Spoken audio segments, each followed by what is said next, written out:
British Germany సైన్యాన్ని మీకు ఇచ్చి నేను వ్యర్థం చేసుకోదలుచుకోలేదు అన్నాడు. ఎందుకండి అని ప్రశ్నించాడు. You are slaves, you means Indians, and you are enjoying the slavery.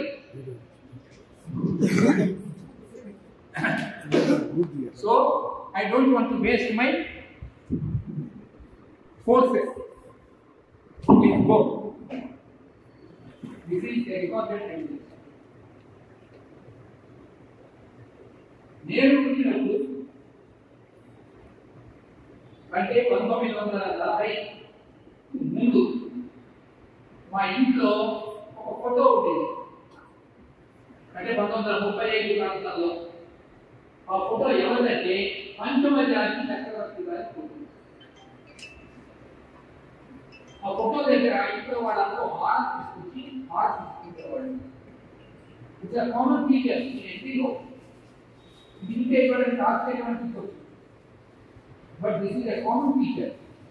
ఇప్పుడు మన మోడీ గారి ఫోటో, లేకపోతే ఇంతకుముందు ఒక 50 ఏళ్ళ జవహర్లాల్ నెహ్రూ గారు, లేకపోతే మన లాల్ బహదూర్ శాస్త్రి గారు అంటే ఒక ప్రైమ్ మినిస్టర్ వాళ్ళ ఫోటో ఎట్లా ఉంటుందో అట్లా జాతి చక్రవర్తి ఫోటో ఉంటే ఫోటో దగ్గర పంచఖండముల నేలే పంచమజాతి ప్రభువుకు మంగళమనరే శుభ మంగళమనరే అని ఆడవాడు వాడుతుండేవాడు శుక్రవారం నాడు. అలా హారపడి కడగలుగుకొని తర్వాత వాళ్ళ పనులు వాళ్ళు తీసుకునేవాడు శ్రావణ మంగళవారం ఉత్సవాలు. ఇందులో ఎటువంటి అక్షయోక్తి కూడా లేదు. ఎందుకంటే నా వయసు ఇప్పుడు 84 సంవత్సరాలు దాటింది. I'm 84 cross. కాబట్టి నా వయసులో లేదా నాకంటే ఒక 2 ఏళ్ళు ఎక్కువ వయసులో ఉన్న వాళ్ళకి ఇప్పుడు నేను చెప్పినటువంటి చారిత్రక సత్యం స్పష్టంగా తెలిసి ఉంటుంది. ఇందులో ఎటువంటి అతిశయోక్తి కూడా లేదు. మన తెలుగులో సుప్రసిద్ధమైన కవులు ఎవరండి? ఆ కాలంలో ఏదైనా పేరు చెప్పండి అంటే 1940 ప్రాంతంలోనండి, 40 1930 తెలుగు వెంకటగౌడండి చాలా గొప్పవాడు. శ్రీశ్రీ తర్వాత 1940 తర్వాత శ్రీశ్రీ 1948 కూడా 1940 40 నుంచి వేయి పడగలు 1936 చాలా పేరు జాషువా కూడా 40 తర్వాత బెమ్మెరిపోతాను. గుజరాత్ కూడా 1916 చనిపోయినాడు. ఫేమస్ వచ్చాడు. ఆ రోజుల్లో సుప్రసిద్ధమైన కవులు very famous house hold name అంటారు. అంటే ప్రతి వాళ్ళ నాలుగు మీద ఉండేది. వాళ్ళు రాసిన ఒక పద్యం నేర్పిస్తాను, ఒక్క పద్యం నేర్పిస్తాను. టాపిక్ చాలా ఉంది. జాజ్య రాజేంద్ర వైభవ నిర్జితేంద్ర. ఈ పదానికి అర్థమైనటువంటి సంస్కృతానికి, ఓ జాతి చక్రవర్తి, వైభవ అంటే నీ యొక్క ఘనతలో నిర్జిత జయింపబడినటువంటి ఇంద్ర అంటే దేవేంద్రుని కలిగిన వాడా. అంటే దేవేంద్రుని కన్నా కూడా నేను ఇంకా చాలా గొప్పవాడు అని ఒక 7 పద్యాలు వరుసగా రాసుకుంటుంది. మీరు చెప్పింది నిజమేనా సార్? 5 పద్యాలు నా దగ్గర ఉంది. తిరుపతి ఇలా రాశారండి. తిరుపతి వెంకటగౌడ గారు, గురిజాడ అప్పారావు గారు రాశారు. నా ఠాగూర్ గారి పేరు సరే చెప్తున్నాను, ఇంకోసారి చెప్తున్నాను. వేరే పెద్ద టాపిక్. ఠాగూర్ గారి గురించి ఇంకోసారి డీటెయిల్గా చెప్తున్నాను. కాబట్టి మనము స్లేవరీని ఎంజాయ్ చేశాము. ఉదాహరణ ఇచ్చాము. ఒక్కొక్క వెంకటరత్న గారు ఆయన మనవరాలు మా ఇంటికి వస్తూ ఉంటుంది. ఆవిడ రత్నబాల మనవరు వచ్చేయారు. ఆయన వేల్స్ యువరాజు భారతదేశ సందర్శనము ప్రిన్స్ ఆఫ్ వేల్స్. ఆయన చాలా దైష్ణుడు, పరమభక్తులు పూజ చేయకుండా భోజనం చేసేవాడు కాదు. మరి వేల్స్ యువరాజు అంటే ఇందాక మనకి ఎవరు రాజు అయితే అక్కడ దేవుడు కాబట్టి మన రాజు రాజు చక్రవర్తి కాబట్టి జాతి చక్రవర్తి మనం పోవాలి. మన రాణి విక్టోరియా కాబట్టి విక్టోరియాని పోవాలి. మన రాణి సోనియా కాబట్టి సోనియాని పోవాలి. Simple logic. మనకి ఎవరు రాణి అయితే వాళ్ళని పోవాలి. ఇది భారతదేశ చరిత్ర.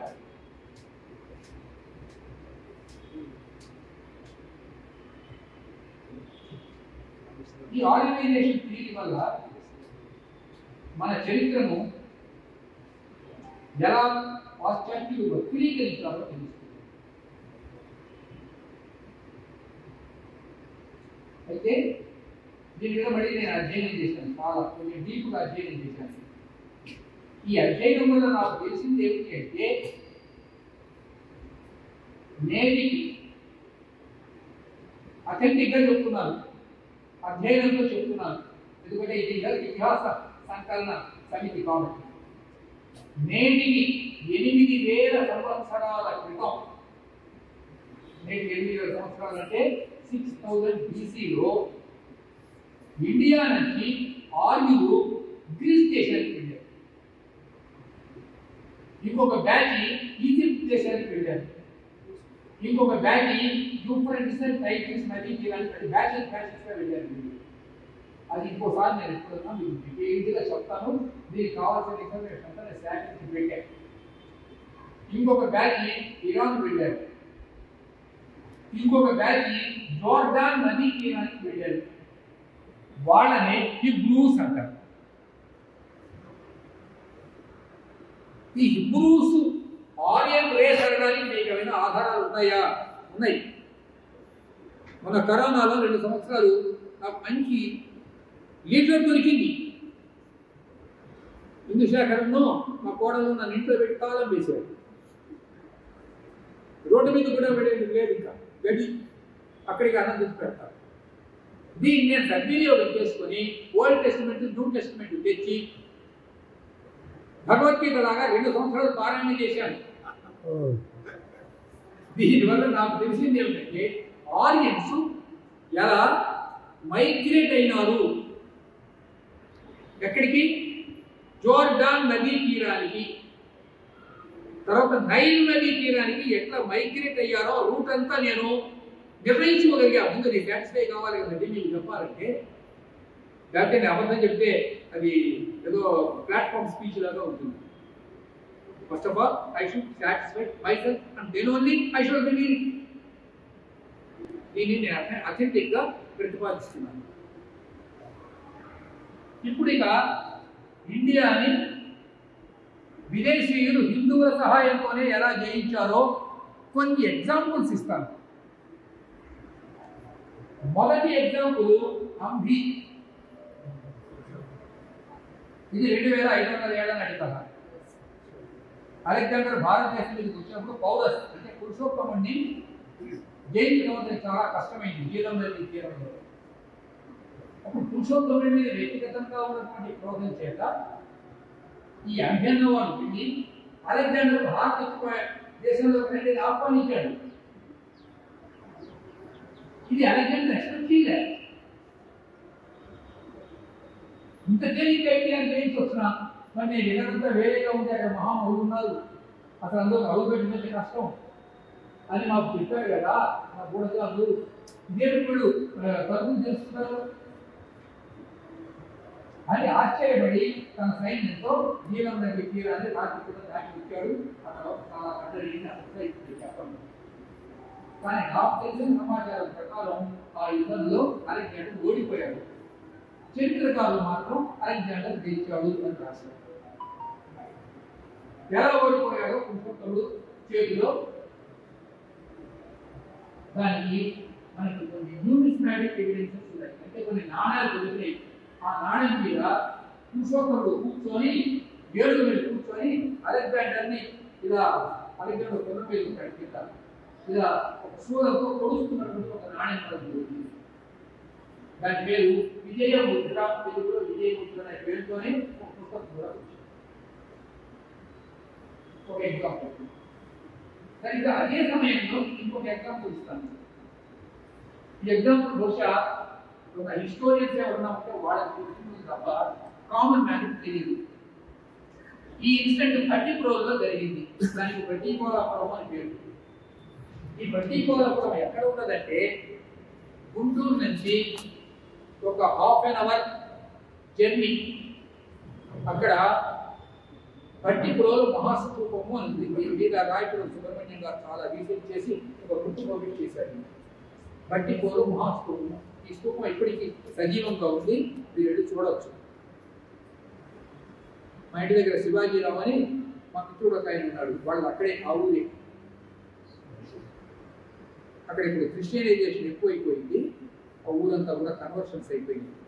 అయినా ఆ స్తూపాన్ని మాత్రం ఆర్కియలాజికల్గా దాన్ని కొంచెం ఇన్ టైప్ అంటే కొంచెం జాగ్రత్త పరిచాడు. అక్కడ కుబీరకుడు అనే రాజు ఉండేవాడు. ఈ కుబేరుడు యొక్క భరణ మనకు దొరికింది. అది ప్రాకృతి. ఈ ప్రాకృతి ఎక్కడంటే బ్రాహ్మీ ఓల్డ్ ప్రాకృతి అంటే ఎప్పటిదని 2500 ఏళ్ల నాటి ప్రాకృతి మనకు దొరికిన వాటిలో అది ఏన్షియంట్ ఈ భరణ. ఈ ఇన్సిడెంట్ ఇప్పుడు ఎందుకు చెప్తున్నానంటే అక్కడ చారణ ఋషులు కొంతమంది ఉండేవాళ్ళు. వీడు జైలులు. అక్కడ చంద్రబోలు రాణి అనే ఒక ఆవిడ ఈ జైన మతస్థురాలు బౌద్ధ మతం పుచ్చుకుంది. దాంతో ఈ చారణ ఋతులు బౌద్ధ మతాన్ని నాశనం చేశాడు. చాలా ఆశ్చర్యకరమైన విషయం. మనకు తెలిసిన చరిత్ర ప్రకారం లేదా మనం రోజు వింటున్న చరిత్ర ప్రకారం శైవులు బౌద్ధ మతాన్ని నాశనం చేశారు. చెరుకూరులో, అమరావతిలో, పాలకొల్లులో, భీమవరంలో, ద్రాక్షారామంలో, అన్నవరంలో ఇక్కడ శైవులు బౌద్ధ మతాన్ని నాశనం చేసి శివలింగాన్ని ప్రతిష్ఠించారు అని చరిత్ర చదువుకుంటూ వచ్చాం పెద్దవాళ్ళ అందరం. కానీ కుబీరకుడు యొక్క ఇన్సిడెంట్ లో జైనులు బౌద్ధ మతాన్ని నాశనం చేశారు.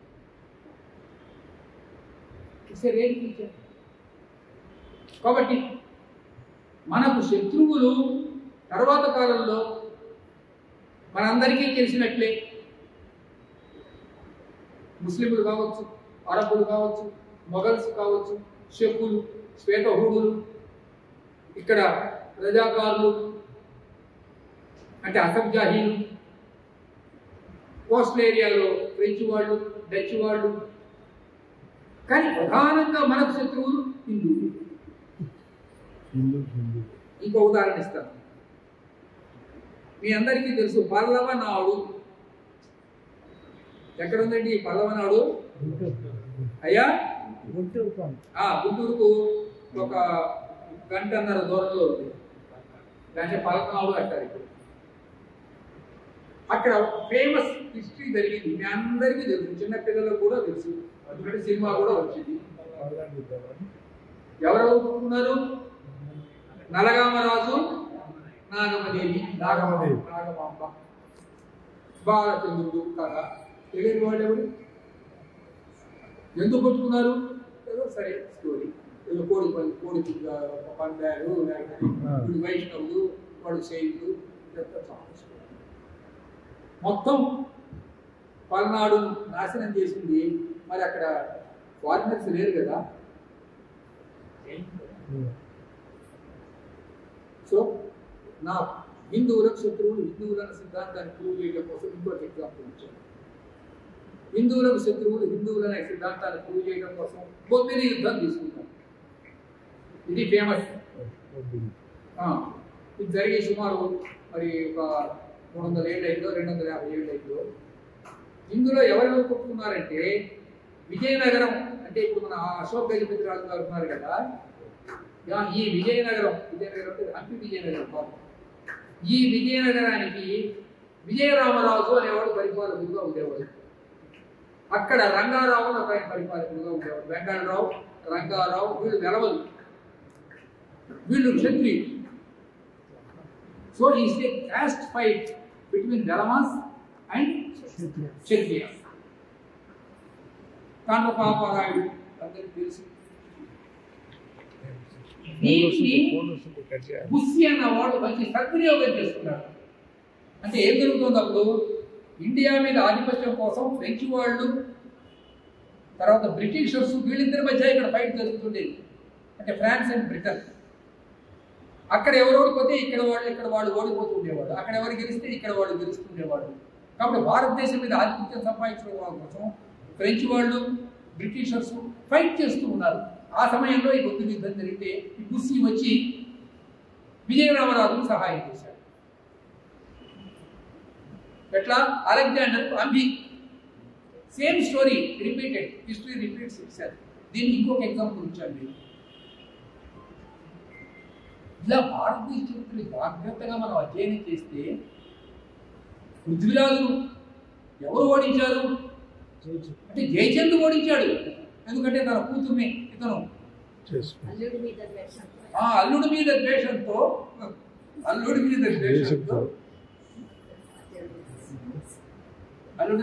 తర్వాత అక్కడ వాళ్ళ రాజవంశాలు ఏమో 2 రాజవంశాలు ఉండేవి. రాథోడ్ అని ఒక రాజవంశం. రాథోడ్ ఏమండి కరెక్టేనా? పృథ్వీరాజ్ రాథోడ్. ఇప్పుడు కూడా ఉన్నారు రాథోడ్. చౌహాన్ అక్కడ చిన్న చిన్న డైనాసిటీస్. ఎందుకంటే మహాభారత యుద్ధం తీసుకోండి, it's a fight between Kurus and Yadus. Yadu వంశం, కురుస్ ఇదొక వంశం. వీళ్ళు కొట్టుకొని 18 లక్షల సైన్యాన్ని మొత్తం నాశనం చేశారు. It's a fight between 2 major dynasties. కాబట్టి హిందువులతో కలహించుకున్నప్పుడు దీనిని అవకాశంగా చేసుకొని ఈ ఓడిపోయిన హిందువుల మీద విదేశీయులు ఆధిపత్యాన్ని సాధించినాయి. వీళ్ళలో వీళ్ళు కొట్టుకుంటున్నారు. మీకు కాకతీయ డైనాసిటీ హిస్టరీ తీసుకోండి. హిస్టరీ అంతా ఇప్పుడు నేను చెప్పను, మీకు చాలా వరకు తెలుసు. ఒక ప్రతాపరుద్రుడి కాలం నాటి హిస్టరీ మాత్రం చెప్తా. ఒక 1 లైనే చెప్తా, అది కూడా ఎక్కువ చెప్పను. 2వ ప్రతాపరుద్రుడు ఓరుగల్లును పరిపాలిస్తున్నప్పుడు ఆయనకి అండగా 3 ప్రధాన కులాలు ఉండేవి. ఒకటి పద్మనాయకులు, రెండవది రెడ్డీసు, మూడవది లింగాయత్స్.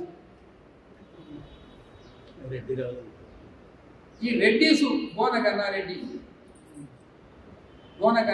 అంటే వర్ధమాన, వెలమాస్ వీళ్ళని పద్మనాయకులు అనేవాడు. మూడవది లింగాయత్స్, పాల్గొని సోమనాథుడు. వీళ్ళందరూ లింగాయత్ కమ్యూనిటీ. రుద్రమదేవి వీళ్ళందరూ లింగాయత్స్. వీళ్ళ మధ్య ఘర్షణ, ఆధిపత్య పోరు.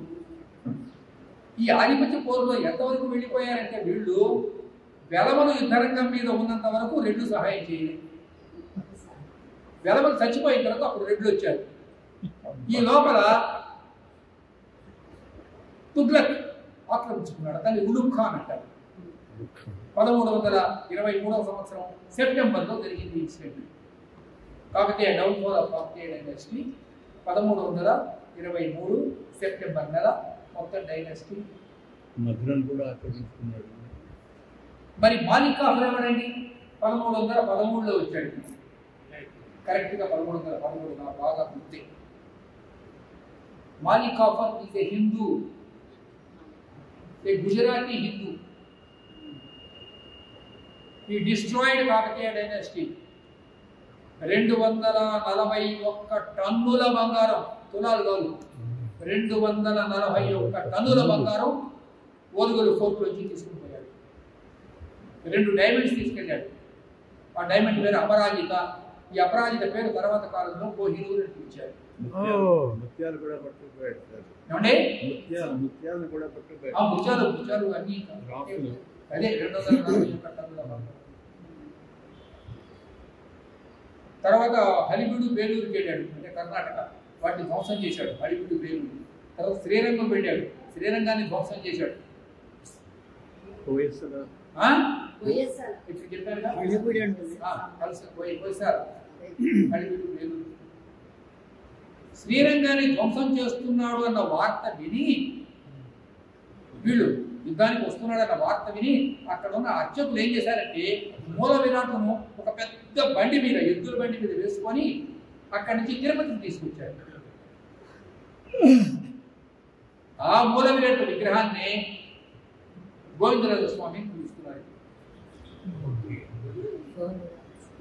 ఈ గోవిందరాజ స్వామి ఈజ్ నథింగ్ బట్ ది మూల Virat of Srirangam before 14th century, అంటే 1313 మూల విరాట్. వాడు మొత్తం ధ్వంసం చేసి వెళ్ళిపోయిన తర్వాత మళ్ళీ శ్రీరంగాన్ని ఎవరో అక్కడ ఉన్నటువంటి పెద్దలు కొంతమంది, మరి చోడులో పాండ్యులో ఎవరో ఉన్నారు స్థానికులు, దైవభక్తులు, వాళ్ళు పునర్నిర్మించారు. మీకు ఈ సంగతులన్నీ మీకు ఎలా తెలుసునండి అంటే గంగాదేవి అని ఒక ఆవిడ ఉంది. She is the princess of కంపరాయ.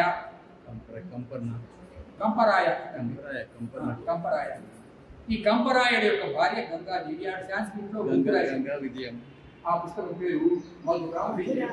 It is available today in Osmania university Sanskrit department. ఈ మధురా విజయం ఈ ఒక్క పుస్తకం మీదనే సాంస్క్రిట్ డిపార్ట్మెంట్ లో ఒక థీసిస్ ఉంది. విజయశ్రీ అన్న ఆవిడ దీని మీద ఒక థీసిస్ రాశారు. అని ఇక్కడ ఒక పెద్ద కొబ్బరి తోట ఉండాలి. ఏమైంది? ఒక శ్లోకం. ఆ కొబ్బరి తోట లేదు, ఇప్పుడు మొత్తం నరికేశాడు. మరి కొబ్బరి తోటకు బదులు ఇక్కడ ఏముంది అంటే ప్రతి కొబ్బరి తోట దగ్గర ఒక శూలం ఉంది. 100 చెట్లు ఉంటే అక్కడ 100 శూలాలు కాదు. మరి కొబ్బరికాయలేవి? ప్రతి కొబ్బరి తోటలోనూ కొబ్బరి చెట్టుకు చివర కొబ్బరికాయ ఉన్నట్టు ప్రతి శూలం చివర ఒక హిందువు యొక్క తలకాయ ఉంది అని మధురా విజయంలో రాసింది. ఇలాగా హిందువులకు శత్రువులు హిందువులే. ఇక్కడ స్వాతంత్ర సమరోద్యమం నడుస్తున్నప్పుడు నేను కళ్ళతో చూసాను రామదండు. 1940లో రామదండు అని ఆయన పేరు దుగ్గిరాల గోపాలకృష్ణయ్య. ఇప్పుడు RSS అంటారు చూడండి. ఇట్లా అదొక ఆర్గనైజేషన్. సేవా దళ్, ఒక సేవా దళ్ అది. వాళ్ళందరూ కూడా ఒక పెద్ద కర్రకు అన్నం పొట్టాలు పట్టుకొని పాపం గుంపు అన్నమాట. రామదండు అంటే కోతుల్లాగా ఇలా తిరుగుతుంటే వాళ్ళందరినీ ఏనుగులు పెట్టుకొని తీసుకొచ్చారు. సంస్థానాధిపతులు, స్వదేశీ సంస్థానాధిపతులు. 1857 ఫస్ట్ వార్ ఆఫ్ ఇండిపెండెన్స్ ఎందుకు ఫెయిల్ అయింది అని అనలైజ్ చేస్తే దానికి తోచినటువంటి సారాంశం ఏమిటంటే ఒకేసారి ఆల్ ఇండియా లెవెల్లో వార్ జరిగి ఉన్నట్లయితే 1947కు ముందే అప్పుడు మనకు స్వాతంత్రం వచ్చి ఉండేది. అంటే స్వాతంత్రం మళ్ళీ అదొక 50 ఇది ఒక 40-50 ఏళ్ళు లేట్ అయింది. ఏదో ఝాన్సీ లాంటి కొన్ని సంస్థానాలు తప్ప నార్త్ ఇండియాలో కూడా అన్ని సంస్థానాలు తిరగబడలేదు.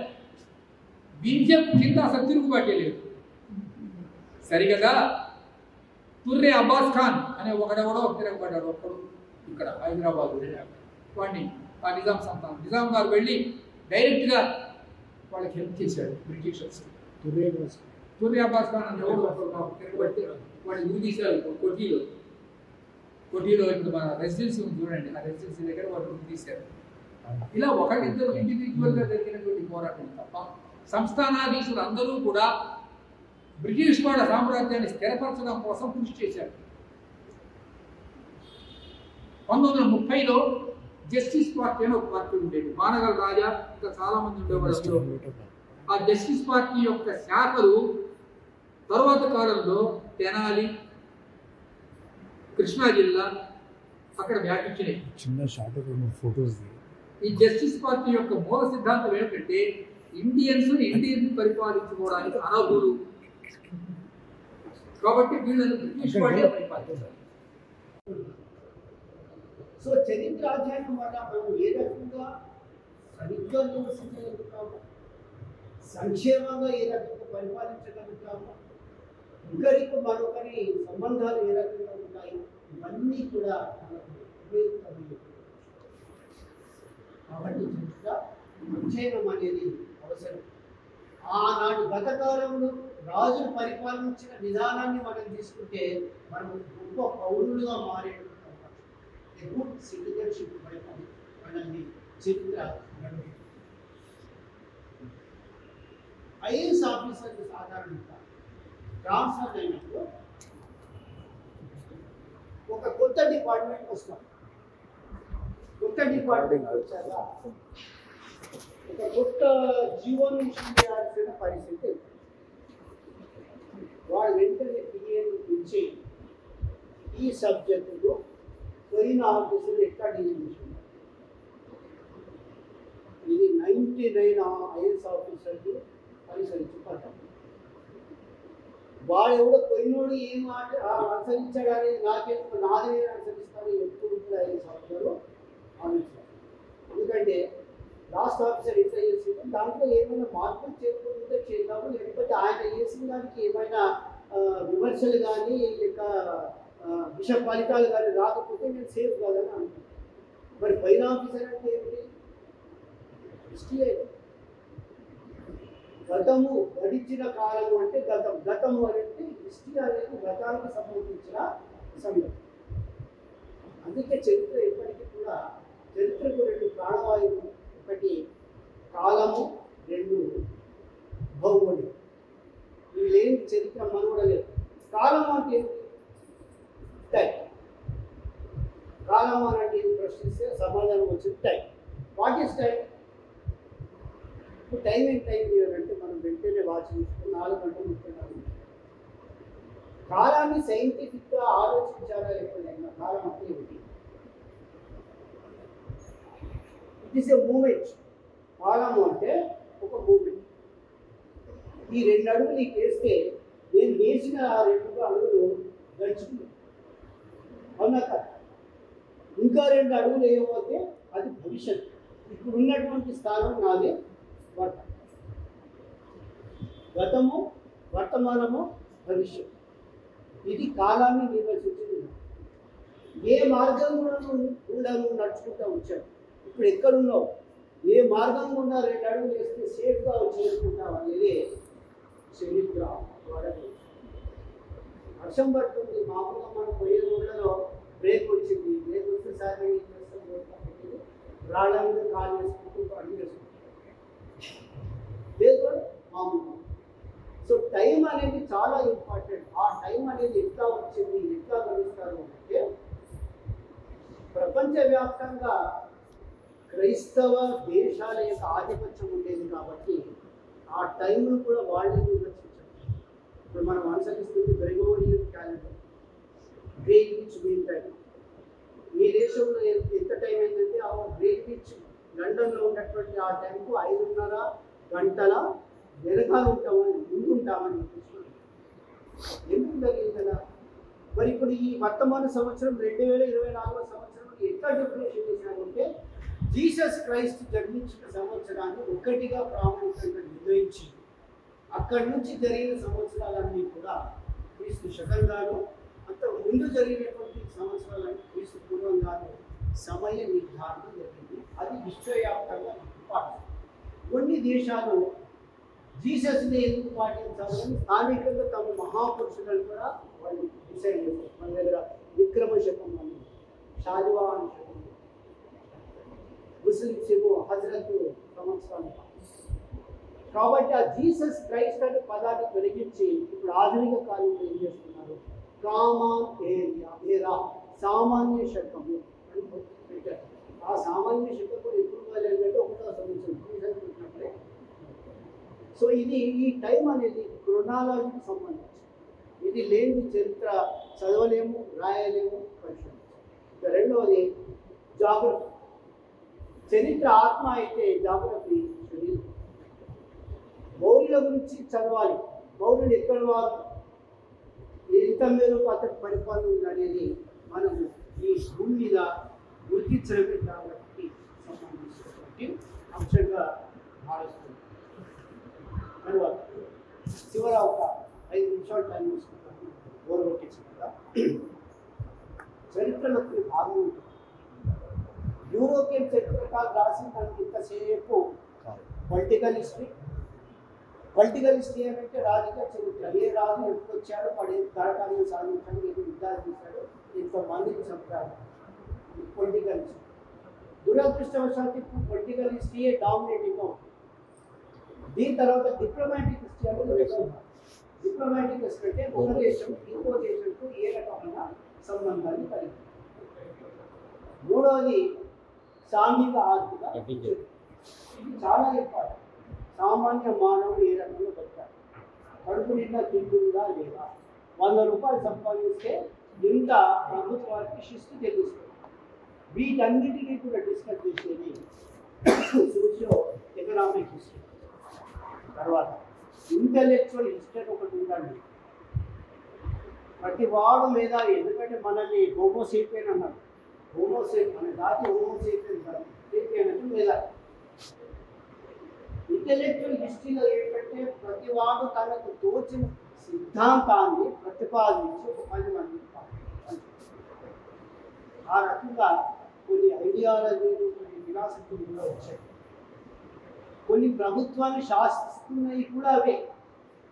మీ అందరికీ తెలుసు, మార్క్సిస్టు థియరీ ప్రకారం కమ్యూనిజం ఆవిర్భవించి ఒక దశలో ప్రపంచంలో ఉన్న 7 దేశాలన్నీ కూడా కమ్యూనిస్ట్ రాష్ట్రాలుగా ఉంది. USSR, United of Soviet republic, Russia అంటాము.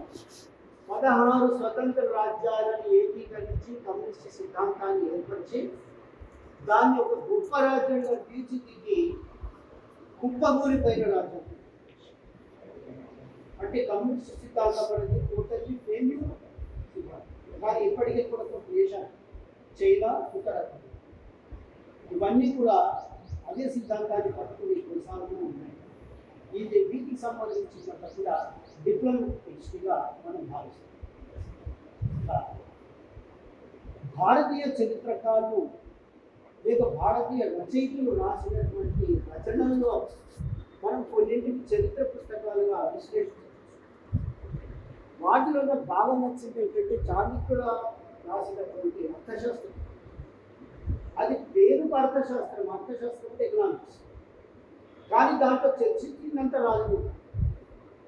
ఆ రాజనీతి ద్వారా మనందరికీ ఇంకా తెలిసేది చరిత్ర. మౌర్య చంద్రగుప్తుడు గురువైన మహామేధావి చాణక్యుడు మరో పేరు. ఇంకా ప్రామాణికమైన చరిత్ర పుస్తకం అంటే కాశ్మీర్ కలహను రాసినట్టు. అయితే ఈ రచనలన్నింటినీ కూడా కొంతమంది 3 వర్గాలుగా వర్గీకరించారు. ఒకటి ఆఖ్యానం, న్యారేషన్. కొన్ని రచనలు ఎట్లా ఉంటాయంటే ఎవరో ఒక వ్యక్తి చెప్తున్నట్టుగా సాగుతుంది. రెండవది ఇతిహాసం, ఉదాహరణలో గడిచిన సంఘటన గురించి చర్చించారు. మూడవది పురాణం. పురాణం అంటే ఏంటి? పాత కథ, చాలా పాత కాలం. ఈ పురాణాలు, అష్టాదశ పురాణాలు, ఎన్నో పేర్లతో ఉన్న పురాణాల పేరు నాకు తెలియదు. కానీ ఈ విభాగంలో నేను ఒక బెస్ట్ ఎగ్జాంపుల్ ఇవ్వగలను. చాలా ఏళ్ళ నుంచి వింటూ వస్తున్నటువంటిది ఏమిటి అంటే, పిల్లగాడు ఆరాం చేసిన తల్లిదండ్రులు చూస్తే తల్లి ఒక కథ ఆ కథ మనం విన్నాం, చెప్పాం. అనగా ఒక రాజు, రాజు కొడుకులు, 8 కొడుకులు, 7 కొడుకులు. దీని కాల ప్రామాణికత ఎవరైనా చెప్పగలుగుతారు? మీ నానమ్మని అడగండి, ఆమె నానమ్మని అడగండి, మా అమ్మ నాకు చెప్పింది అంటే ఎంత పాతదో. అది ఒక పురాణం. పురాణం అంటే చాలా పాత, కానీ పదానికి పురాణం. మరి ఎంత గొప్ప కథలు. ఇంకొక చిన్న ఎగ్జాంపుల్, ఇంకా చాలా ఉన్నాయి కథలు మన అమ్మమ్మ ద్వారా, నాయనమ్మ ద్వారా విన్నట్టు. సో ఈ 3 వర్గాలకు చెందినటువంటి రచనలు ఎక్కువగా ఉంటాయని కొంతమంది అభిప్రాయాలు. మన భారతీయ పౌరు చరిత్రకర్త. సో ఇవన్నీ కూడా పరిశీలిస్తే అనేక హిస్టరీ ద్వారా, చరిత్రాధ్యయనం ద్వారా వచ్చే ఉపయోగాలు అన్ని ఎన్నో రకాలుగా చెప్తారు. ఒక్క పదములో చెప్పాలి అంటే వ్యక్తిత్వ వికాసానికి దోహదపరిచే చరిత్ర ఆధ్యాత్మికం. దీన్ని మీరు విశ్లేషించుకోండి, వివరించుకోండి, వర్ణించుకోండి. వ్యక్తిత్వ వికాసం అంటే ఏంటి?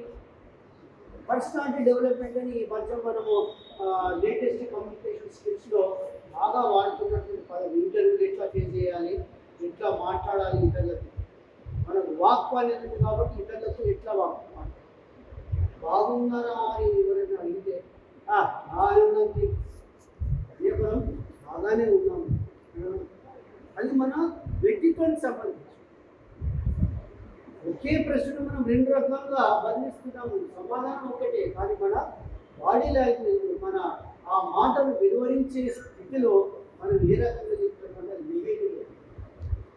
ఇది ఆలోచన విధానంలో తప్పనిసరిగా ప్రభావం చూపుతుంది చరిత్ర. శివాజీ లాంటి చరిత్ర చదివిన, శ్రీరాముడి చరిత్ర చదివిన ఒక ఉన్నతమైనటువంటి వ్యక్తిత్వం అనేది అతను ఏర్పడదు. ఆలోచన అనేది మనకు చాలా రకాలుగా ఆలోచన, సవ్య ఆలోచన. నేను ఈరోజు ఇంటి నుండి బయలుదేరి రోడ్డు దొరక్క ఎక్కడికో వెళ్ళిపోయేసరికి నా ఆలోచన ఏంటి, అసలు నేను చేరుకోగలుగుతానా అని ఇంటికి లేదు, ఖచ్చితంగా నేను వెళ్తాను. ఇది సవ్య ఆలోచన. ఆ చేరకపోతే ఏమైనా ఇంటికి పోవచ్చు అనేది అపసవ్య ఆలోచన. విషపూరిత ఆలోచనలు ఉంటాయి, టాక్సిక్ థాట్స్ అంటారు. ఎంతసేపు ఎదుటి వాడిని వాడికి ఇంత చిత్తకొచ్చింది, ఇంత గొప్పవాడే కానీ వాడి గురించి ఆలోచించాడు, మన గురించి చెప్తుంటాం. కానీ నవ్యమైనటువంటి ఆలోచన అందించేది చెప్తాం. నవ్యమైన ఆలోచన అంటే సమాజానికి మేలు కలిగించేది ఆలోచన. కాబట్టి చరిత్రను చదవండి, చదివించండి. ఏ కోర్సు చదివినా ఒక చిన్న ఉప అంశంగా మీ పిల్లలకు కూడా బోధించండి. ఇంత సమయం సమీపించిన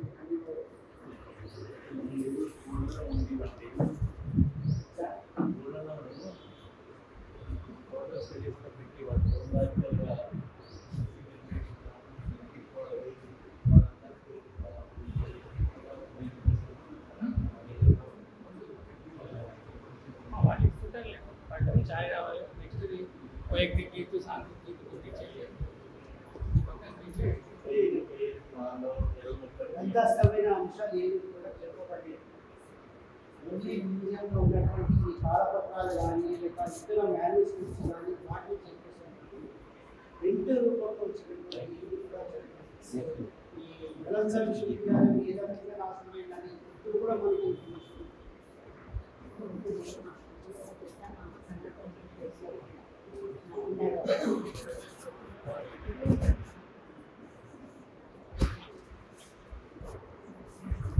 రెండవ కాలాంశం మనం మొదలు పెట్టుకున్నాము. ఈ రెండవ కాలాంశం మొదలు పెట్టుకునే ముందు